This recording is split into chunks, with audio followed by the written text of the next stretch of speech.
Chapter 23. The man Michael attacked punched back. Michael went down. He didn't stay down. I leapt forward, but Leah was in front of me in a heartbeat. "Dean's got this." I tried to step around her. "Back off, Cassie," Leah told me, her voice low, her face less than an inch from mine. "The last thing either of them needs is you caught in the middle of a brawl." She wove an arm through mine. To outward appearances, we looked like the best of friends, but her grip was iron tight. "Besides," she added grimly, "someone has to do damage control." That was when I realized that the audio feed had cut away again. The balcony where Sterling, Briggs, and Thomas Wesley had been standing moments before was empty. Dean had to physically restrain Michael, pulling our fellow natural back roughly against his own body. Security was called. Michael barely managed to avoid an arrest. To say that our supervisors weren't pleased that we'd taken an unauthorized field trip would have been an understatement. To say that they were even less pleased with Michael's brush with the law would have been the understatement of the century. Judd met us in the lobby of the Majesty. I could tell from the way he was standing, his feet spread slightly wider than usual, his arms crossed over his chest, that he'd gotten a call from Sterling and Briggs. Beside me, Michael winced. Not because of his swollen lip or the cut over his quickly blackening eye, but because he could tell, from the slight hints of strain in Judd's face, exactly how much trouble we were in.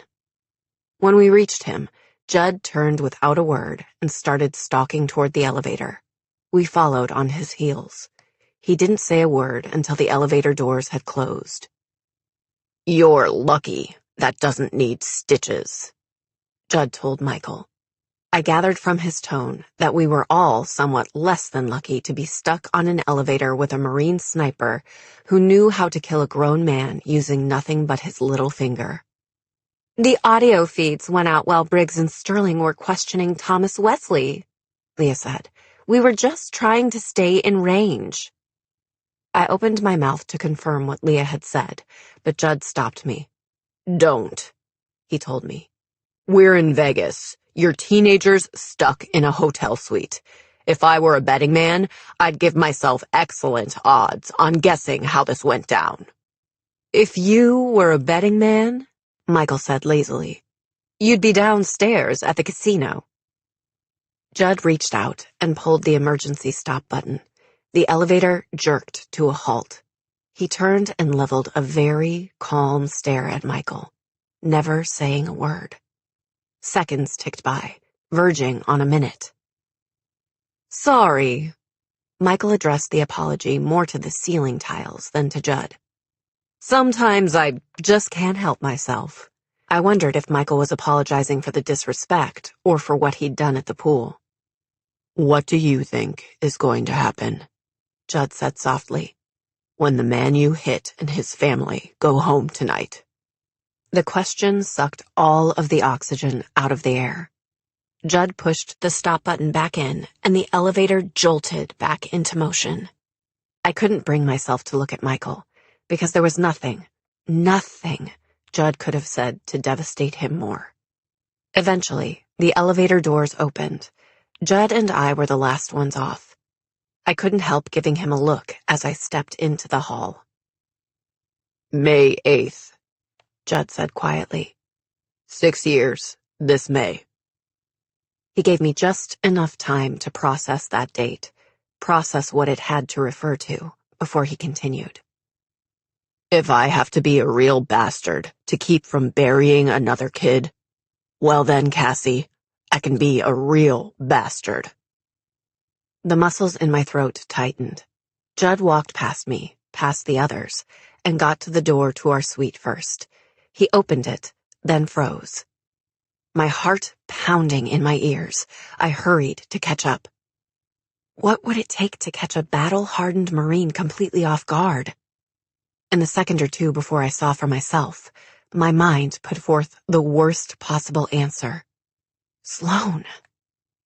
I made it to the entryway. Leah, Michael, and Dean were standing there, just as frozen in place as Judd. The first thing I saw was red. Red dots, red streaks, red on the windows. Sloane turned to beam at us. "Hi, guys!" It took me a moment to process the fact that she was there and she was fine. It was several seconds more before I realized that the red on the windows was a drawing. "What the hell, Sloane?" Leah recovered her voice first. "I needed a bigger surface to write on." Sloane popped the cap on and off the marker in her hand. "It'll come off," she told us. "Assuming I grabbed the dry erase marker and not a permanent Sharpie." Still processing what I was seeing, I walked toward the diagram Sloane had sketched onto the panoramic window's surface. "There's a 74% chance it will come off," Sloane said, amending her prior statement. "On the bright side," she said, turning to survey her work, "I know where the killer is going to strike next." Chapter 24. I've drawn a to-scale map of the strip, plotting out the locations of the first 4 murders. Sloane tapped on each red X as she rattled off the locations. The rooftop pool at the Apex, the stage in the main theater at the Wonderland, the exact location where Eugene Lockhart was sitting when he was shot, and... Sloane came to stand before the last X. The eastmost bathroom on the casino floor of the Majesty. She stared at us in anticipation. The pattern isn't where the unsub struck as in which casino. It's the precise coordinates of the murder. An intense look settled over Dean's features. Coordinates as in latitude and longitude?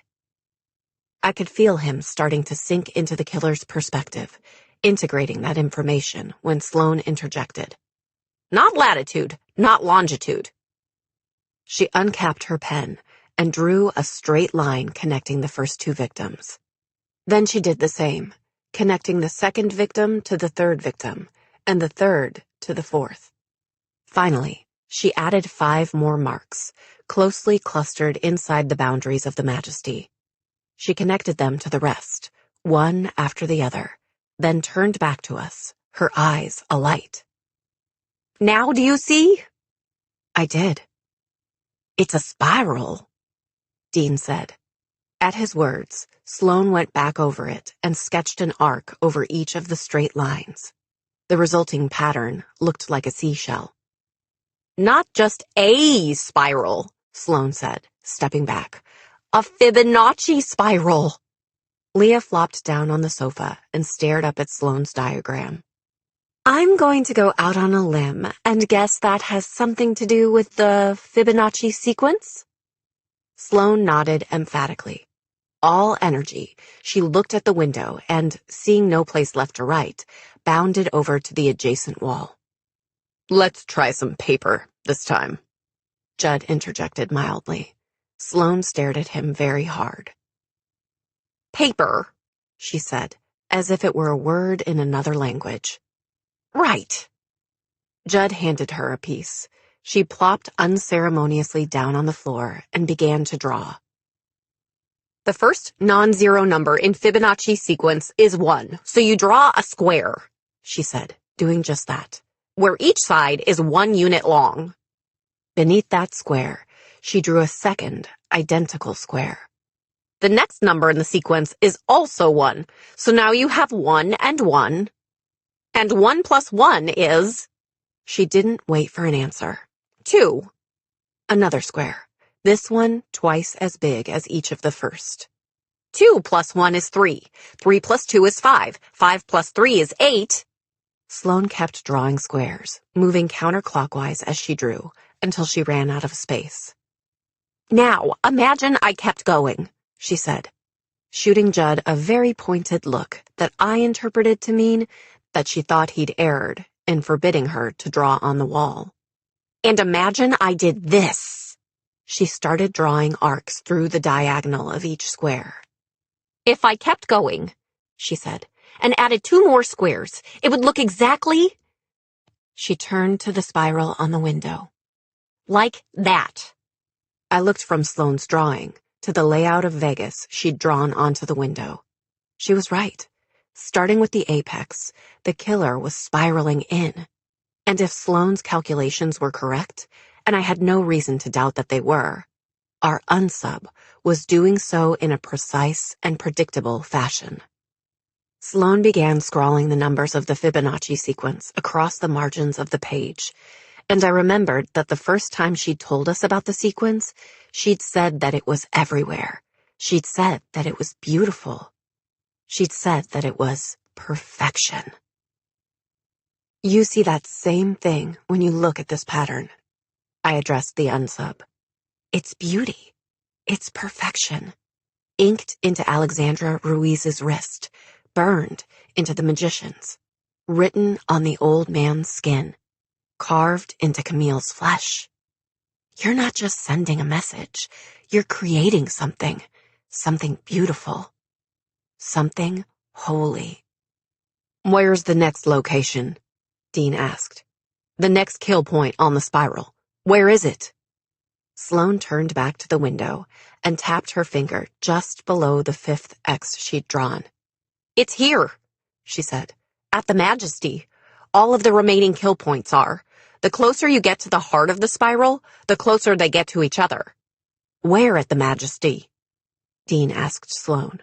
If the unsub continued killing a person a day, we might be minutes away from the next murder, and no more than hours.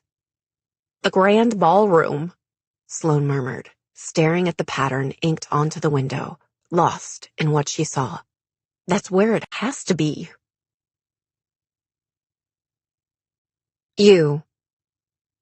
The knife is next. Water. Fire. Impaling the old man on an arrow. Strangling Camille. Then comes the knife. That's the way this is done. That is how it must be. You sit on the floor, your back to the wall, the blade carefully balanced on one knee. Water, fire, impaling, strangling. 1, 2, 3, 4. Knife will make 5. You breathe in the weapon's numbers, the exact weight of the blade, the speed with which you will slice it across your next target's throat. You breathe out. Water, fire, impaling, strangling. The knife is next. And then. You know how this will end. You are the bard telling this tale. You are the alchemist pulling the pattern apart. But for now, all that matters is the blade and the steady rise and fall of your chest and the knowledge that everything you've worked for will come to pass. Starting with number 5. Chapter 25. The FBI staked out the Grand Ballroom. For those of us who weren't licensed to participate in stakeouts, the day quickly devolved into a waiting game. The afternoon bled slowly into evening. The darker it got, the brighter the lights outside our marked red window seemed to grow, and the harder my heart beat in my chest. January 1st, January 2nd, January 3rd, January 4th. I kept thinking over and over again that today was the 5th. 4 bodies in 4 days. Next comes number 5. That's how you think of them, isn't it? Not as people, as numbers, things to be quantified, a part of your equation. My mind went to the photo I'd seen in my mother's file of a skeleton wrapped carefully in a royal blue shawl. Dean had read remorse into the way the body had been buried. I couldn't help seeing the contrast. You don't feel remorse. I made myself focus on the Vegas killer. That I could handle. That I could do. Why would you? There are billions of people in the world, and you've killed such a very small percentage of them. 1, 2, 3, 4. Okay, that's it. Leah exited her bedroom, took one look at the rest of us, and flounced into the kitchen. I heard her bang open the freezer. A few seconds later, she was back. She tossed something at Michael. "Frozen washcloth," she told him. "Put it on your eye and stop with the brooding, because I think we all know that Dean has that market cornered." Leah didn't wait to see if Michael followed her instructions before she turned to her next target. "Dean," she said, her voice wavering slightly. "I'm pregnant." Dean's eyelid twitched. "No, you're not." "Who's to say, really?" Leah countered. "The point is that sitting here waiting for the phone to ring and mentally going over worst-case scenarios isn't helping anybody." "So what do you suggest we do?" I asked. Leah hit a switch, and a blackout screen slowly covered the wall of windows, and Sloane's writing. Sloane let out an indignant squeak, but Leah preempted any actual complaint. "What I suggest," Leah said, "is that we spend the next 3 hours and 27 minutes doing our best impressions of actual teenagers." She flopped down on the couch between Dean and me. "Who wants to play 2 truths and a lie?" "I have been kicked out of no fewer than 4 boarding schools." Michael wiggled his eyebrows, his tone giving no hint whatsoever as to whether or not what he was saying was true. "My favorite movie is Homeward Bound." "Isn't that the one with the lost pets trying to find their way home?" I thought. "And," Michael finished elaborately, "I'm thoroughly considering going into Redding's room tonight while he's sleeping and shaving my initials into his head." 3 statements. 2 of them were true. 1 was a lie. "Number 3, Dean said darkly. "The lie is number 3. Michael couldn't quite manage a roguish smile with a fat lip, but he made his best attempt. Leah, who was sprawled on her stomach on the carpet, propped herself up on her elbows. "How many boarding schools have you gotten kicked out of?" she asked. Michael gave Dean a moment to process the fact that the deception detector had zeroed in on his first statement as the lie. 3, he told Leah. "Slacker," she opined. "It's not my fault Sterling and Briggs haven't kicked me out yet." Michael ran a thumb along the edge of his split lip, an odd sheen in his eyes. "Clearly, I'm a liability. They're smart people. Expulsion number 4 is only a matter of time." Better to make someone reject you, I thought, understanding more than I wanted to, than to let them do it on their own. "Homeward Bound?" Dean gave Michael a look. "Really?" "What can I say?" Michael replied. "I'm a sucker for warm-hearted puppies and kitties." "That seems statistically unlikely," Sloane said. She stared at Michael for several seconds, then shrugged. "My turn." She caught her bottom lip between her teeth. "The average litter size for a beagle is 7 puppies." Sloane paused, then offered up a second statement. "The word spatula is derived from the Greek word spath, meaning broad, flat blade." Sloane didn't quite grasp the intricacies of the game, but she knew that she was supposed to say 2 true statements and 1 false one. She twisted one hand into the other in her lap. Even if her truths hadn't been obvious, it was clear she was preparing to lie.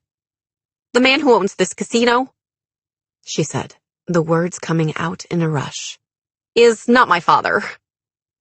Sloane had spent her entire life keeping this secret. She told me.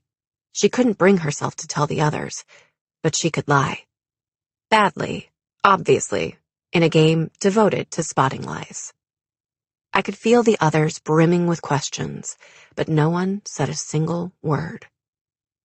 "You have to guess." Sloane swallowed, then looked up from her lap. "You have to. Those are the rules." Michael poked Sloane's foot with his. Is it the one about the beagles? No, Sloane said. No, it is not. We know. Dean's voice was as gentle as I'd ever heard it. We know which one the lie is, Sloane. Sloane let out a long breath. Based on my calculations, now would be an appropriate time for someone to hug me. Beside her, Dean opened his arms and Sloane melted into them. Raise your hand if you didn't realize Dean was a hugger, Michael said, raising his own hand. Leah snorted. This hug is now completed. Sloane pulled back from Dean. 2 truths and a lie. Someone else go, she said fiercely. I obliged. I've never been hypnotized. True. I'm double-jointed. Lie. I thought of Sloane, bearing her heart. The authorities found a body they think is my mother. Sloane had come clean with the others. I owed them the same, even if Dean and Leah already knew. I've never seen any physical indication that you possess hypermobility, Sloane said, her hands stilled in her lap. Oh. The realization that I'd been telling the truth about the body washed over her, and she hesitated. Based on my calculations, she started to say, and then she just launched herself at me. We might as well start calling this game 2 truths, a lie, and a hug, I thought. But something about the physical contact threatened the wall I'd put up in my mind, the one that stood between me and the dark place. My turn again. Michael met my eyes. I waited for him to say something true, something real. I'm sorry about your mother, he told me. True. He turned to Sloane. I'd be happy to punch your father, should the occasion arise. True. Then he leaned back on the heels of his hands. And I've magnanimously decided against shaving my initial into Dean's head. Dean glowered at Michael. I swear to God, Townsend, if you... Your turn, Leah, I cut in. Given Leah's uncanny ability to make anything sound true, her rounds were by far the most challenging. Leah tapped her fingertips along the edge of the coffee table, thinking.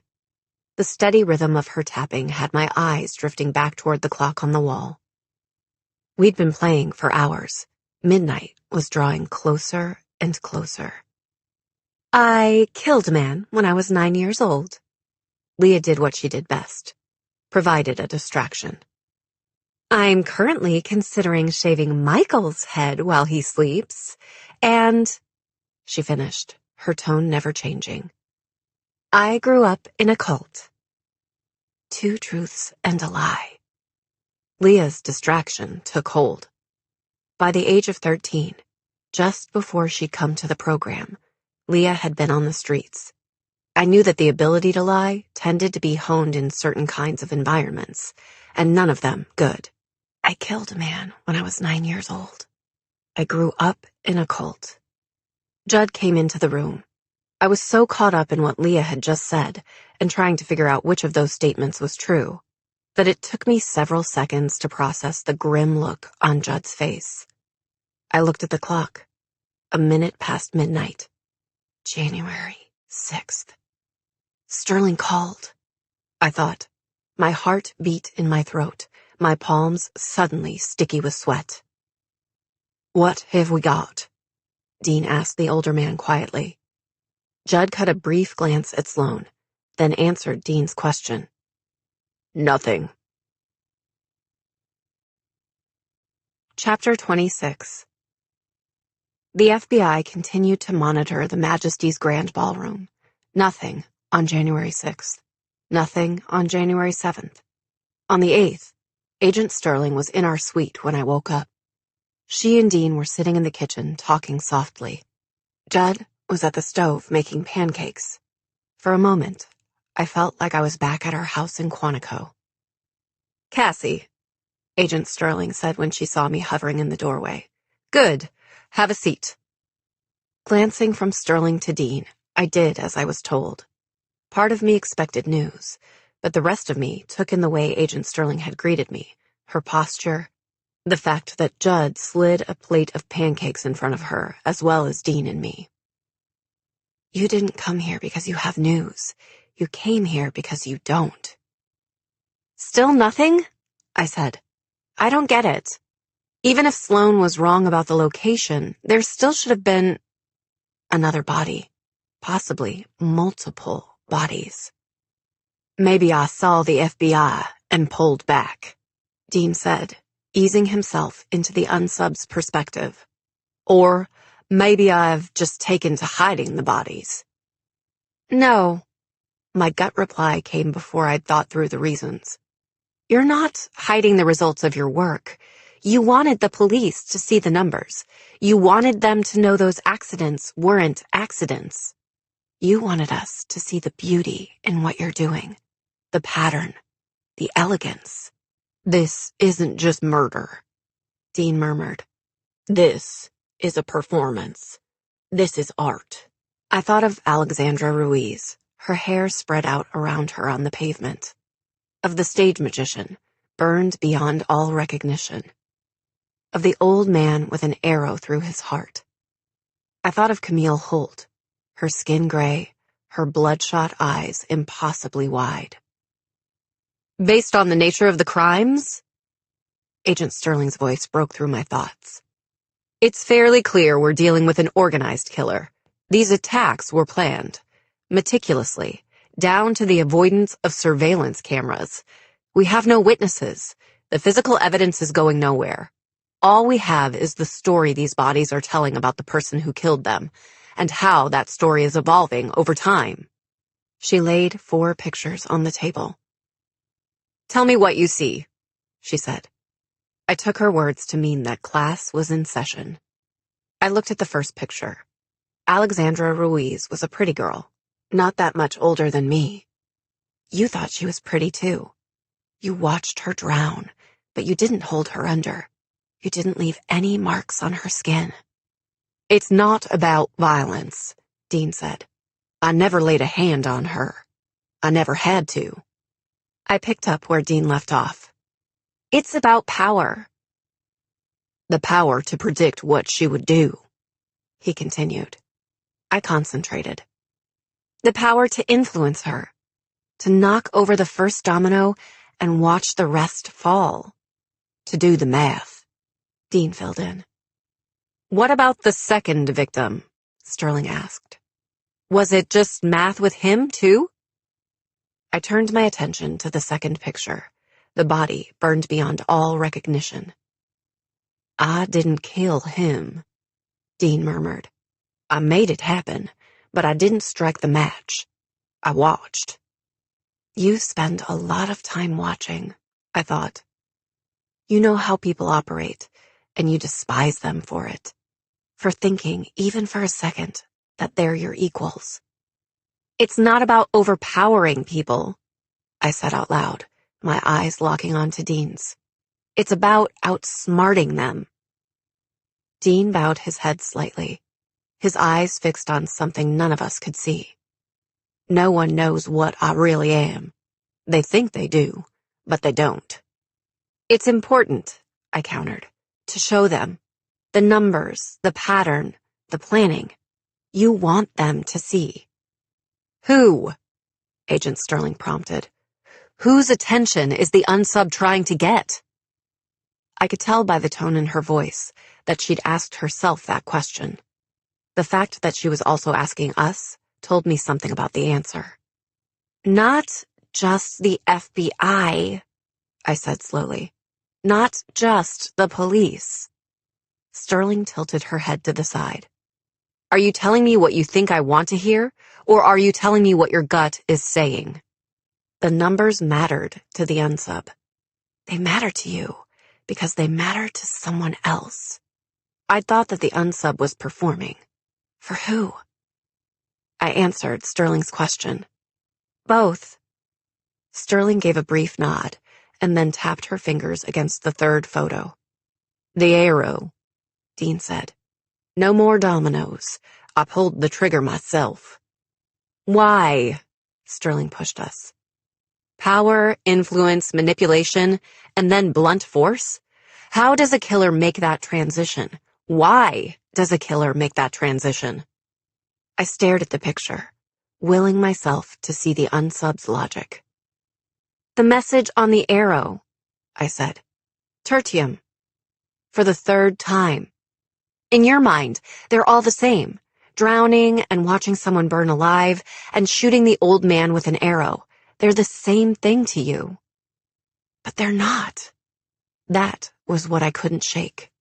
The manner in which an unsub killed told a story about motivations and underlying psychological needs. What story are you telling me? Camille Holt was strangled with her own necklace. Dean moved on to the final picture. Organized killers typically bring their own weapons to the scene. Yes, Agent Sterling replied. They do.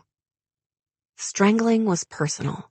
It was physical, far more about dominance than manipulation. You carved the numbers into her skin, I said out loud, to punish her, to punish yourself for falling short of perfection. You have a plan. Failure is not an option. What's the trajectory here? Agent Sterling prompted.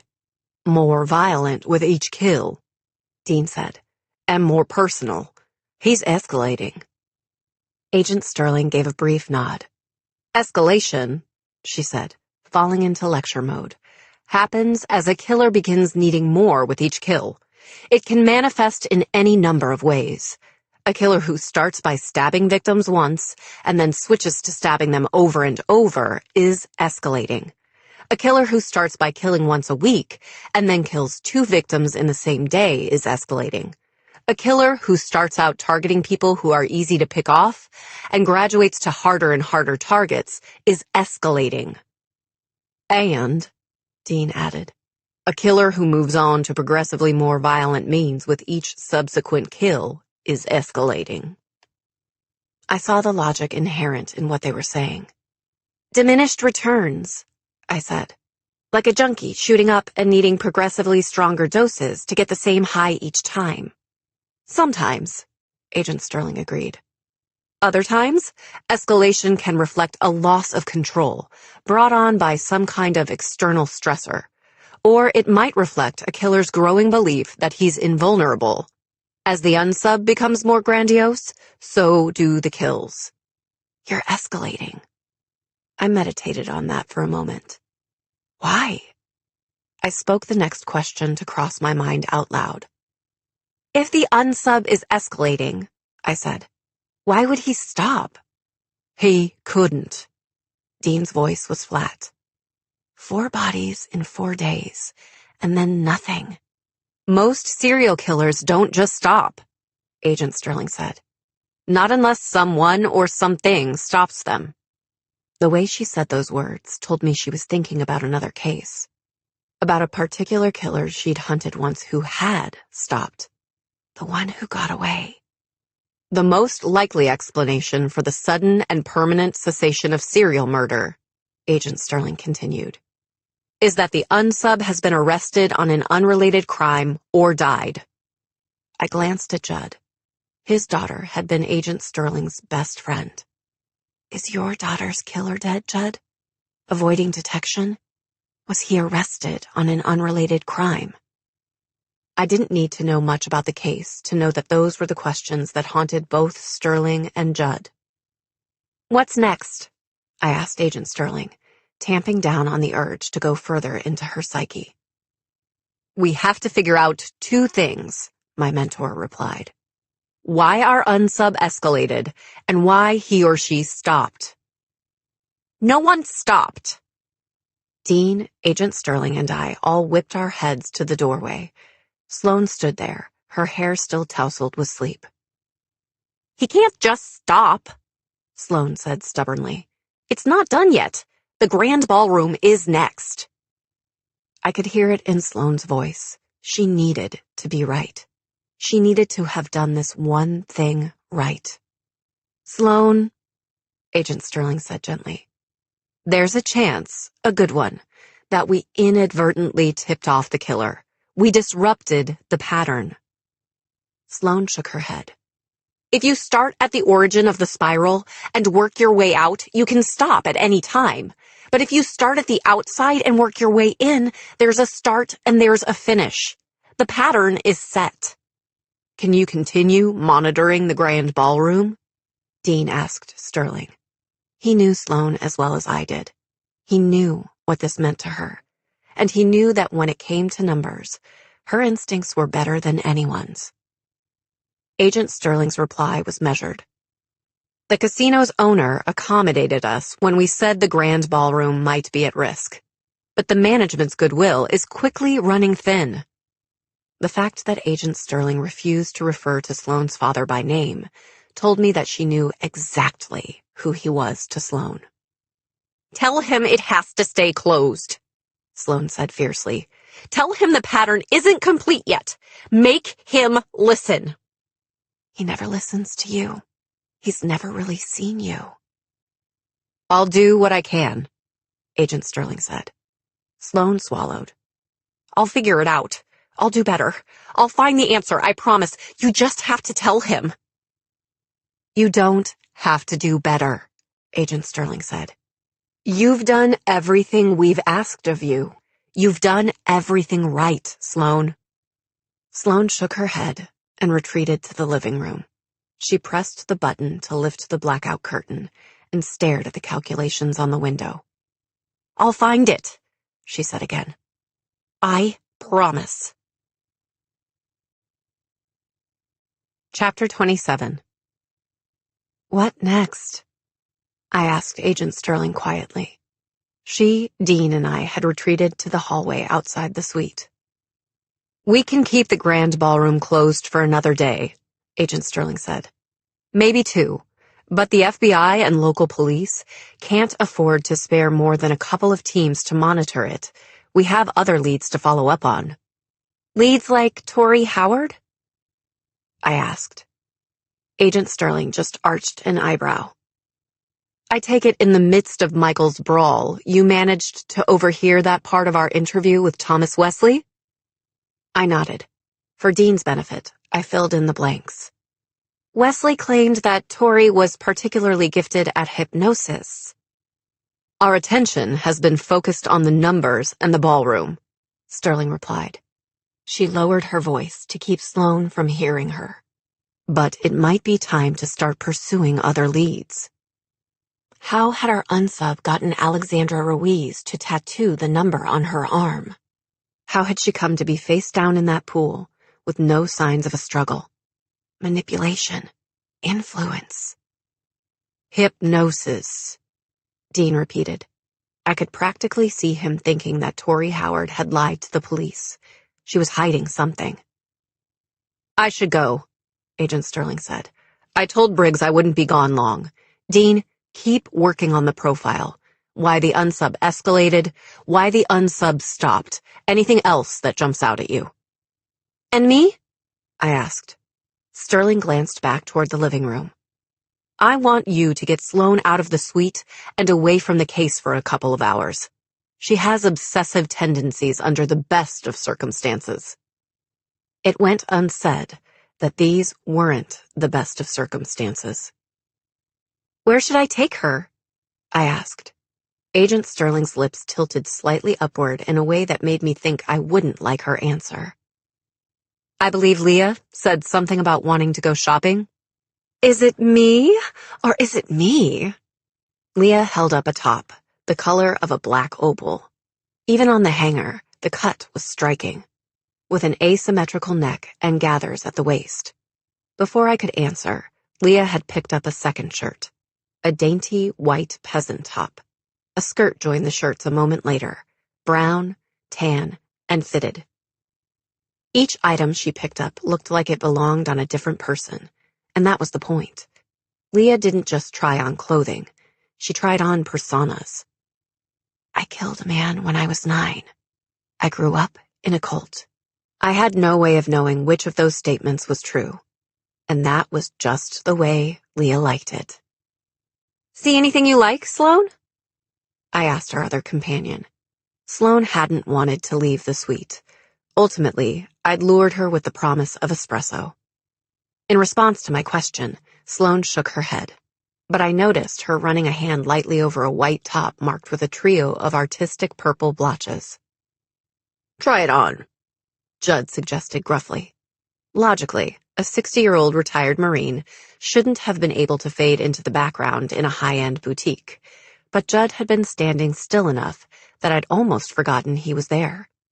Agent Sterling had drafted him to accompany us, for safety.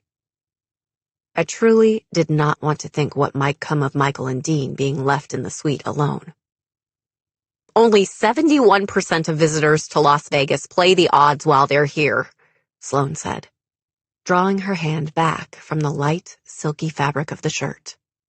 "More and more people are coming for the shopping." Leah picked up the top Sloane was looking at. "You're trying it on," she informed her. "Or I'm reneging on Cassie's offer of espresso." Sloane frowned. "Can she do that?" It quickly became apparent that yes, Leah could. After Leah dragged Sloane to the dressing room, Judd turned to me. "You don't see anything you like?" he asked. "Not yet," I said. In truth, I wasn't feeling much like shopping. I'd agreed with Agent Sterling when she'd said we needed to get Sloane out of the suite. I wanted to be there for my roommate, but no matter how hard I tried, I couldn't keep from wondering what the unsub was doing right now. Why did you escalate? Why did you stop? I forced myself to pick a dress up off a nearby rack. It was simple, an A-line cut in a brilliant royal blue. It wasn't until I'd joined Leah and Sloane in the dressing room and tried it on that I realized it was the exact same shade as the shawl that had been wrapped around what were, in all likelihood, my mother's remains.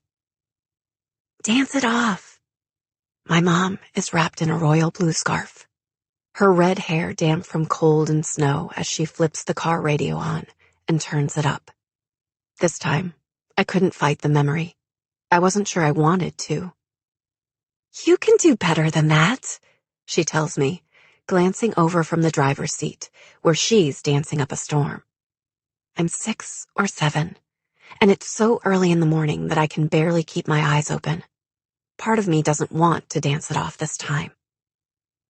"I know," my mom says over the music. "You liked the town and the house and our little front yard, but home isn't a place, Cassie. Home is the people who love you most." She pulls over to the side of the highway. "Forever and ever," she murmurs, brushing the hair away from my face. "No matter what." "No matter what," I whisper. And she smiles, one of those slow spreading, mysterious smiles that make me smile too. The next thing I know, she's turned the music up as loud as it can go, and the two of us are out of the car, and we're dancing, right there on the side of the highway in the snow. "Cassie?" Leah's voice snapped me back to the present. For once, her voice was gentle. "We don't know the body is her," I thought. Not for a fact. But staring at myself in the mirror, I didn't believe that. My eyes popped against the blue of the dress. My hair looked a deeper, almost jewel-toned auburn. "That really is your color," Leah told me. It was my mother's color too, I thought. If a person had known my mother, had loved her, had thought she was beautiful, this was the color they would have buried her in. Her necklace, her color. An odd numbness descended over my body, my limbs heavy, and my tongue thick in my mouth. I took the dress off and made my way back to the front of the store. Across the promenade, there was an old-fashioned candy shop. I fell back on the habits of my childhood, people watching, and telling myself stories about the customers. The woman buying herself lemon drops just broke up with her boyfriend. The boys looking at candy cigarettes hope their mother doesn't realize they've tried the real thing. The little girl staring at a lollipop as big as her head missed her nap this afternoon. My phone rang. I answered, still watching the little girl across the way. She didn't reach for the lollipop. She just stared at it, solemn-eyed and still. "Hello?" "Cassie." It took me longer to recognize my father's voice than it would have taken me to recognize Sterling's or Briggs. "Hey, Dad," I said, my throat closing in around the words, my mind awash in all the things I'd been trying to forget. "Now really isn't a good time." Across the way, the solemn-eyed little girl eyeing the lollipop was joined by her father. He held out his hand. She took it. Simple. Easy. "I was just calling to see how you're doing." My father was trying. I could see that. But I could also see the ease with which the man across the way hoisted his little daughter onto his shoulders. She was 3, maybe 4 years old. Her hair was red, brighter than mine, but it was easy enough to picture myself at that age. I hadn't even known I had a father. "I'm okay," I said, turning my back on the scene across the way. I didn't need to know whether or not the father would surprise his daughter with the lollipop. I didn't need to see the way she looked at him. "I got a call from the police this morning."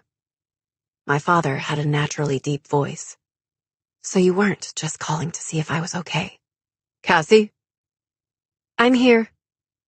"The forensics team was able to extract traces of blood from the shawl in which the skeleton was wrapped."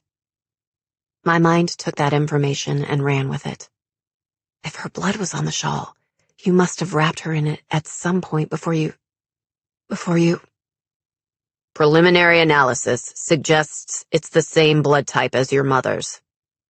My father's voice was so controlled that I wondered if he'd written this down, if he was just reading a script. "They're running a DNA analysis. They're not sure the sample will be big enough, but if it is, we should have answers in the next few days." He wavered, just for a moment. "If they have to try to do a DNA analysis of the bones..." His voice broke. "That would take longer." "Answers," I said, fixating on that one word. It came out like an accusation. Her necklace, her color. "I don't just want to know if it's her. I want to know who did this." "Cassie." That was all my father could say. His script had run out. I turned back toward the candy store. The little red-haired girl and her father were long gone. "I have to go." I hung up the phone just in time for Leah to pounce. "I know," I said, my voice taut. "It's not my turn to have issues." "Exhibit C as to why that's the case?" Leah grabbed my arm and began pulling me toward the back of the store. "Sloan just made a beeline out the employees-only exit," she said, her voice low. "And so did about $500 worth of merchandise." Chapter 28. Who takes a stressed-out kleptomaniac shopping? I thought in self-recrimination as we slipped out the back exit. Seriously, who does that? The door closed behind us. Sloan was standing a few feet away, the silk shirt clutched in one hand and some kind of bracelet in the other.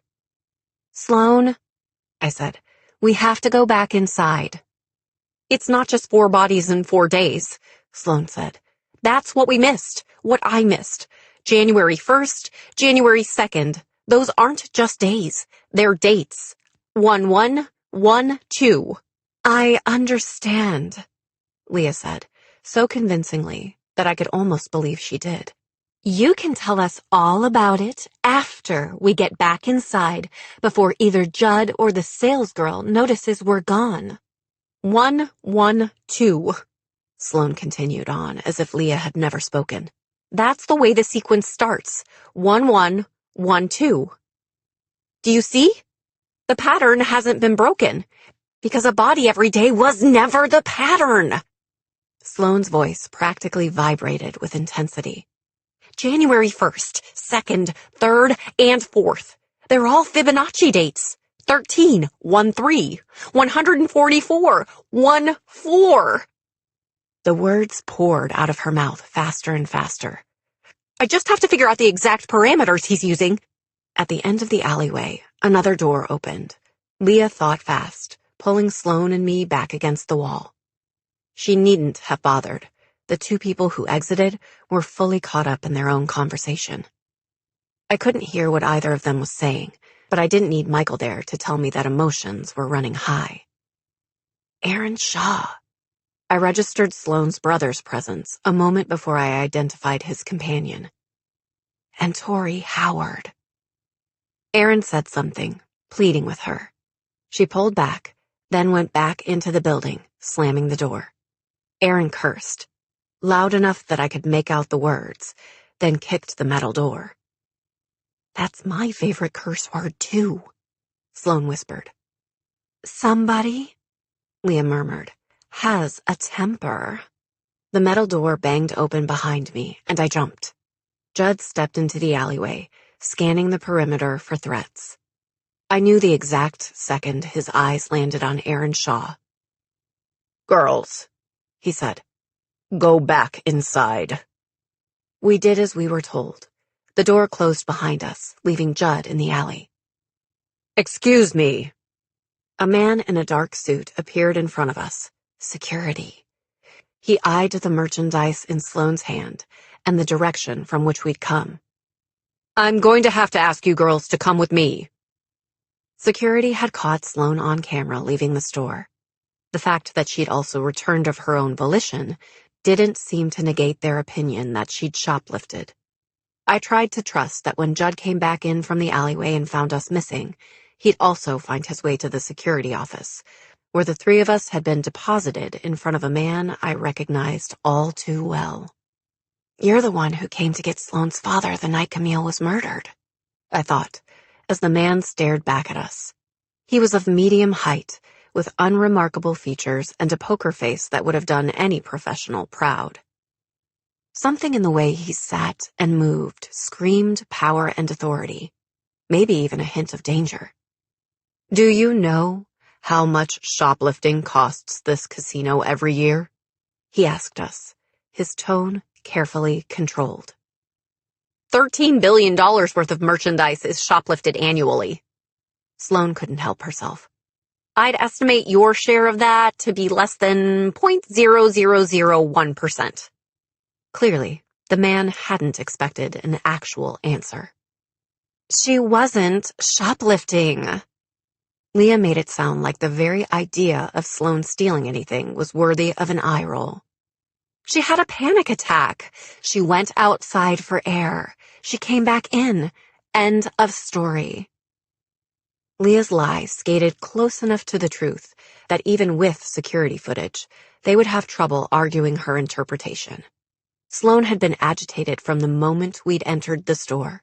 Sloane had gone outside. Sloane had come back in. All true. "Victor!"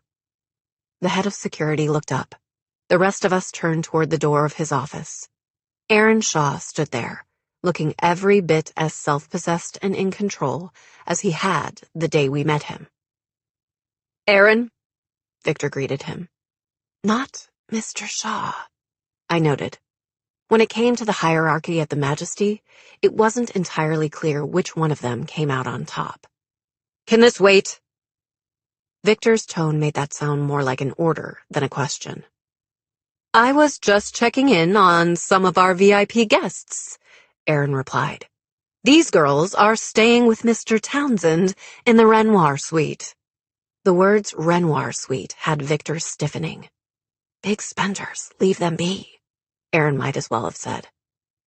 "Let me do my job," Victor told Aaron. "Your job is harassing teenagers with anxiety issues?" Leah asked, arching an eyebrow at him. "I'm sure a variety of news outlets would find that fascinating." Once Leah had given life to a creative interpretation of the truth, she was fully committed to it. "Why don't we hear from the girl in question?" Victor said, narrowing his eyes at Sloane. "Were you, as your friend claims, having a panic attack?" Sloane stared at the front corner of the man's desk. "Patients with panic disorders are more than 10 times more likely to be double-jointed than controls," she said clearly. "Victor!" Aaron's voice held a note of steel. "I'll take care of this. You can go." After a tense moment of silence, the head of security walked out of the room without a word. Clearly, Aaron held the upper hand here. I might have breathed a sigh of relief, but when Aaron closed the door behind the man, he turned back to us. "Let's chat." Chapter 29. Aaron took a seat on the edge of Victor's desk instead of behind it. "What's your name?" he asked Sloane quietly. Beside me, Sloane opened her mouth, then closed it again. "Her name is Sloane." Leah's chin jutted out as she answered on Sloane's behalf. "What's your last name, Sloane?" Aaron's voice was gentle.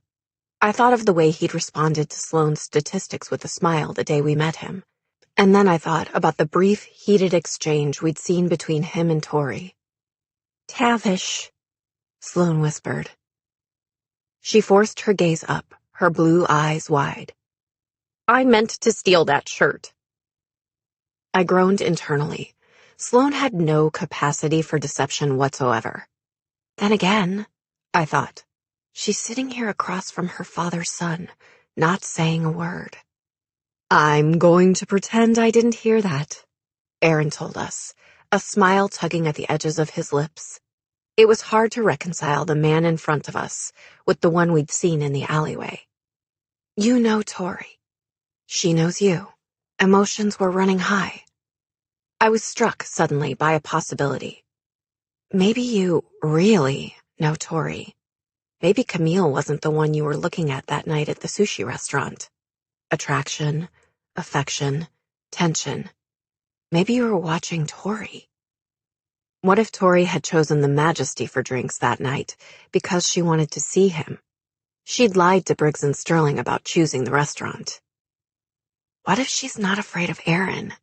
What if she's afraid he'll leave her? Or afraid someone will find out they're involved?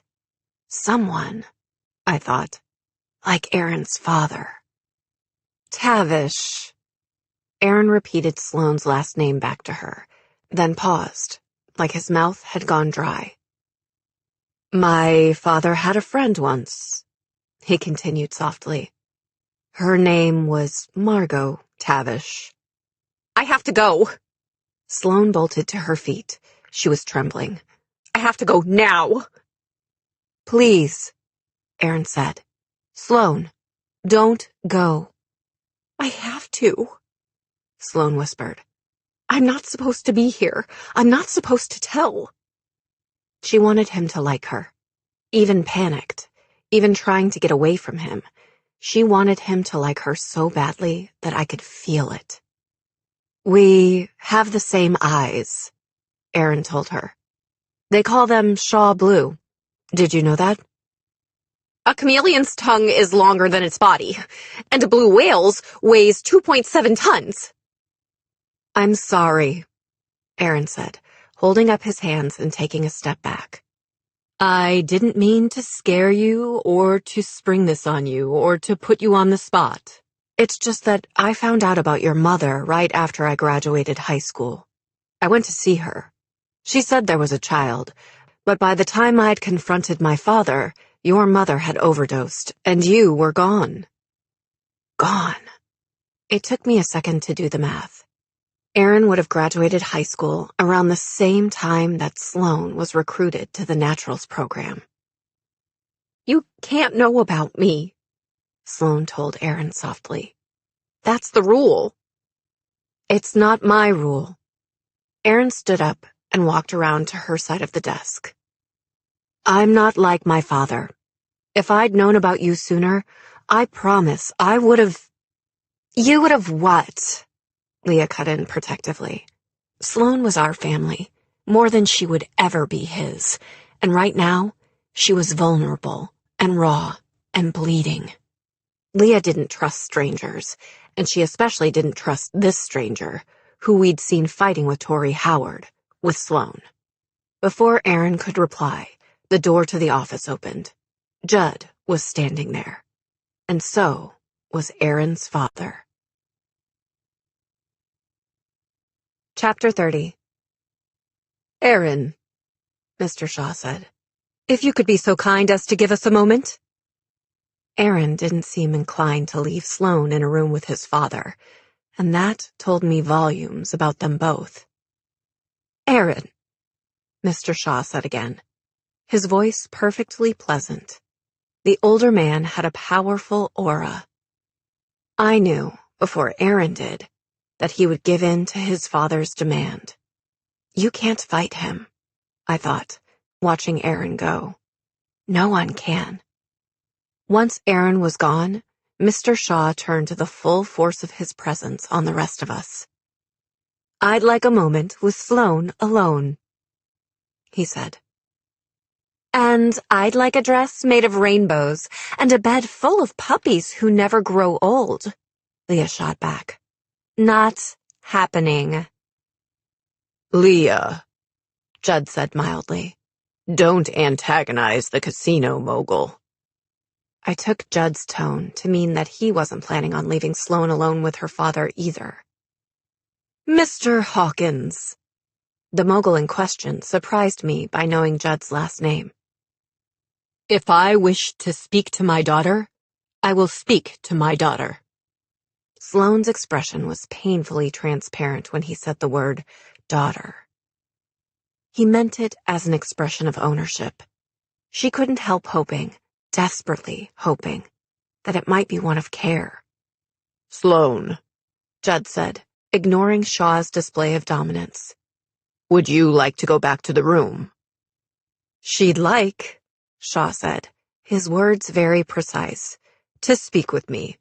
And unless you would like me to let it slip to interested parties that your agent friends have been visiting teenagers in the Renoir suite, you'll let Sloane do as she pleases. We should have set our base of operations up off the strip, I realized.